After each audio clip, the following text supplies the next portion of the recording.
Minister Champagne, good morning and welcome to the airwaves of Connect FM. Thank you very much for inviting me. It's a real pleasure to be with you. So, first up, repatriating stranded Canadians from abroad has been a huge issue. There have been big logistical challenges. Roughly, how many Canadians has the government brought back till date? Well, it's the largest repatriation effort in our nation history in peacetime. This has been both by its volume but also its complexity. I think today I can give you the exact number. We have repatriated more than 23,900 people on 189 flights from about 85 countries. And this is in addition to all the commercial flights, obviously, which brought back people in their normal scheduling. So it's been a real challenge because, as you would expect, as the COVID crisis came into place, we were facing airspace closure, airport closure, border closure, in some countries, even martial law.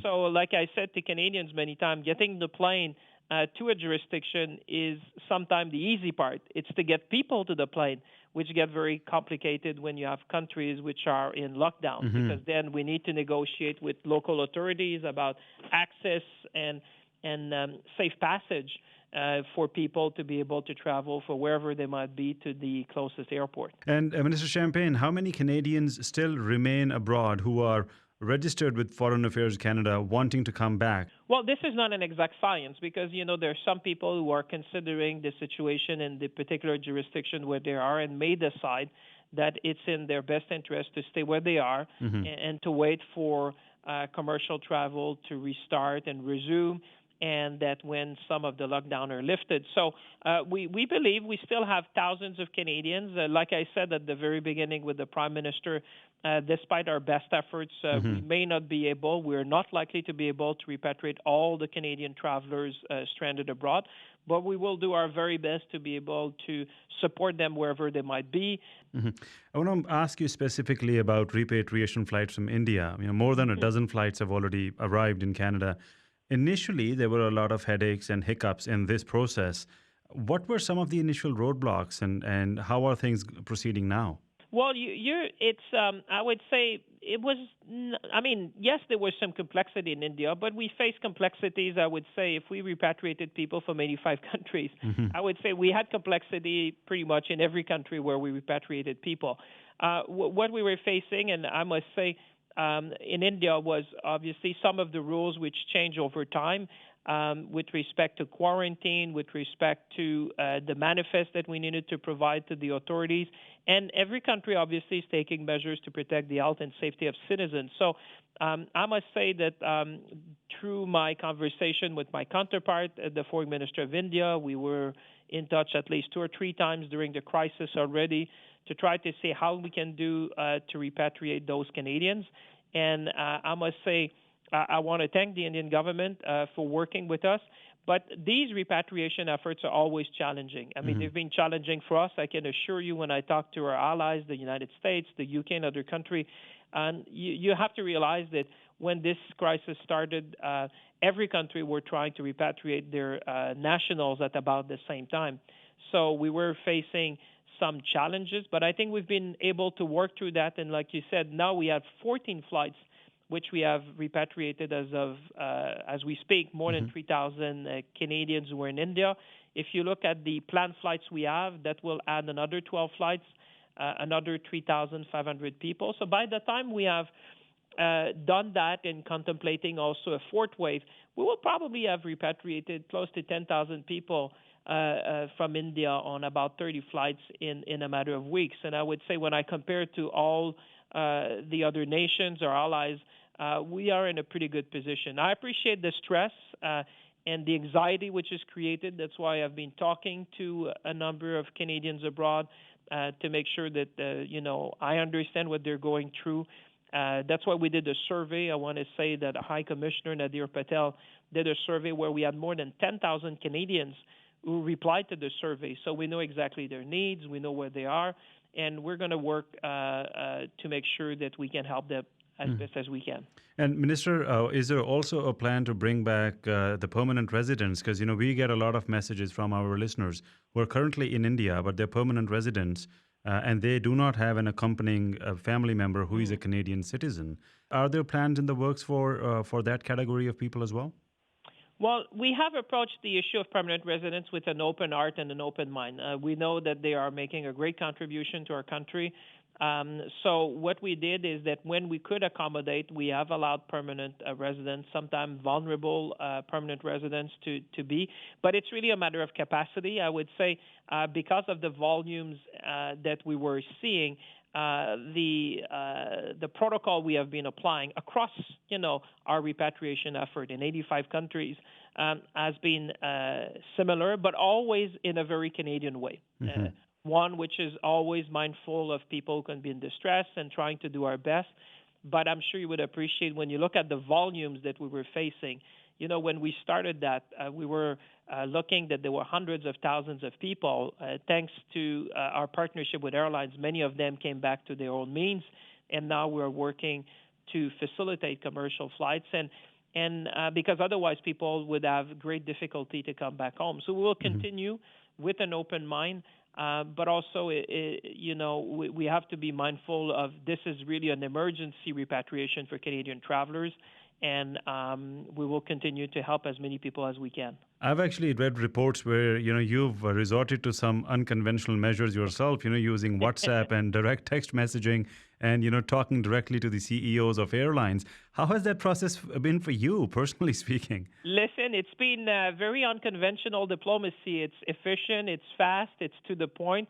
You're quite right. I was lucky enough to be appointed foreign minister 4 months, I would think, before the first crisis, because the first crisis was the shutting when the Iranian regime shut down PS 752. But before that, I had gathered pretty much the cell phone of many, many colleagues. So, yeah, you're quite right. If I look, I'll give you an example. Like in Peru, I actually negotiated the landing slots for Air Canada using text message. And I kept it for a book one day because people will say, really? And, when Morocco closed their airspace, Canada was the last country to be allowed or was the only country, I should say, which was allowed to repatriate, citizens whilst the airspace was closed. And this was really thanks to personal diplomacy, I would say. I had the number, so I text my counterpart, and we do that. I've talked to CEOs of airlines in Canada because I wanted to thank them and also nudge them into helping us to bring these Canadians. I want to thank all of them, whether it's WestJet, Sunwing, Air Canada, Air Transat, Porter. All of them played a role in repatriating people to whom they had issued tickets. Because you remember when this started was around spring break. Mm-hmm. So we had a lot of Canadians in a number of destinations, for example, in the South. So we needed to work with them, and they've been great help. This has been Team Canada. For repatriation flights out of India, there was a lot of demand that if Air Canada could have been the carrier of choice to bring people back.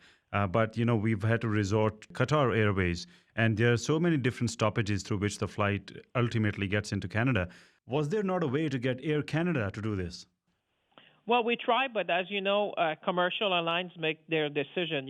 For them, they came to the conclusion that it was no longer commercially viable to fly to India at that particular moment because of the restrictions imposed there. You have to imagine when we started, there was a lot of restrictions on crew, for example.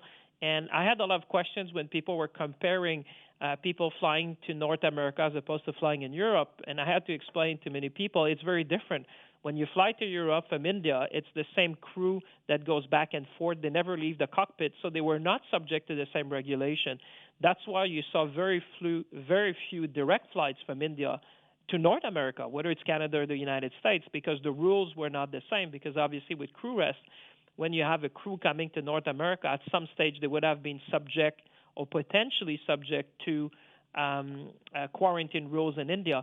So with all these rules applying and all these restrictions, it became very difficult commercially for airlines to fly directly. So that's why we had to go and look for alternatives to make sure that we could bring people back. And that's why we found arrangements with Air India and now with Qatar Airways. So people have to fly to Doha, which is a transit hub which is still open, and then from Doha onward to Canada. Now, during this pandemic, Canadian government has had to resolve certain issues with, of all countries, the United States. the unpredictability of the Trump administration continues to persist even during this pandemic. Whether it was President Trump's suggestion of sending military at the Canadian border, or the whole fiasco about asking 3M to not send N95 masks to Canada, these issues shouldn't have been there from an ally like the US. How do you see our relationship with the United States at this point? Well, we are used to work to issues. We have, like you said, we are friends, partner, and allies. We have $2 billion of trade going every day between our two countries. We have been to much together. So it's always to remind our friends down south that it's in the best interest when it comes to the border, when it came, for example, to supply chains, to keep these supply chain intact, because they would have consequences on both sides of the border. And I did talk to my counterpart and make sure sometime we have to remind them that, for example, Canada in 2019 had been exporting billions in medical supplies to the United States, that we have thousands of people who cross from Windsor to Detroit every day, that we have hundreds of people from Quebec going to New York in the medical field. And we work to issues. And so far, I mean, you've seen when we decided to close the border, we did that in a common agreement because this was the right thing to do to protect the health and safety of Canadians. So we will continue to do that. And every time we had an issue, we have quite of an history to be able to sit down and resolve them, and we will continue to do so. U.S. has been very blunt with their criticism of the WHO. What would you like to say to that? Well, I think in that we are supportive of the WHO. The WHO, the World Health Organization, is performing a very critical function during this crisis, informing on science and data, not only for Western nations, but also for nations in Africa and Southeast Asia and Latin America. They are the only and best health organizations we have on the multilateral system as we speak. Now, all that being said, there will be a time to ask tough questions, to see whether we have the right processes, whether we have the right leadership, whether the mission is right, whether the funding mechanism is right. But there will be a time for that. But now, I would say we need not to undermine the work of the WHO, which is crucial at the time of crisis. And there will be ample time, trust me, in history to go back and look and do an analysis of what could have been done better by that organization and other multilateral organizations. Taiwan just sent about 500,000 masks to Canada, offering a helping hand. The foreign policy around Taiwan has been dictated by how China sees Taiwan. So do you think that with this COVID-19 pandemic, there could be a pivotal shift in how Canada recognizes the sovereignty of Taiwan? Well, we've been always very clear that we have a one China policy. And when it came to Taiwan, we have said we were glad to see that they can participate, where they can play a meaningful role, particularly when it comes to health, because health is a public good, that we want to make sure that all voices that could contribute to improve the health of people should be heard. And we will continue with that. We've been clear with that. We've been consistent in our approach, and we will continue to do so. And also about the case of the two Michaels in Chinese jails, Michael Kovrig and Michael Spavor. They've been in the jail in China for more than 500 days now. What's happening with bringing them back and securing their release? That's my top priority. You said it. Both Michael Kovrig and Michael Spavor have been in jail for more than 500 days now. It's 500 days too many. Every time I had the opportunity to talk to my Chinese counterpart, I raised this issue because that is the first and foremost issue we have now when dealing with China. And I've been able to talk to him during the course of the pandemic. And every time I mention, obviously, and demand the immediate release of both Michaels, which are in arbitrary detention, I raise the issue also of open communication and transparency, because in time of crisis, that's what we need.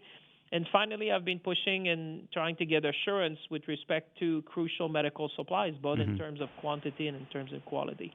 And what sort of a response do you get when you bring this issue up? Well, last time we spoke with respect to consular access for both Michaels, I put on the table the concept of virtual consular access. And my understanding is that the Chinese side said that they would consider that, that they understood that under the Vienna Convention, despite COVID, we need to have access to all the detainees, which are Canadians in China, and that they be looking at this issue, and we're going to continue to push for that. If the Huawei situation wasn't there, or if is Canada prepared to take a tough stance against the wishes of the U.S. on the Huawei trial that is also now impending because of this situation, that could secure the release of the two gentlemen from China. What would be the stance on that? Well, we always take a firm stance, when it comes to defending our values and principles. I think you have seen me speaking very openly with that when it comes to questioning China. I said we need a new framework which is based on our interests, which is based on rules, and which is based also on principle. And we have been defending human rights in China. We will continue to do so and speak out. You can trade and speak out at the same time. And certainly we will continue to make sure that whatever we do, whatever we say, that we say it freely, and that we remain true to our principle and our value, and that we stand up at every step of the way for the release of both Michaels. Mr. Champagn, thank you so much for your time today, and we look forward to speaking to you in the future. It's been a real pleasure. Thank you for having me again. Thanks a lot. Thank you.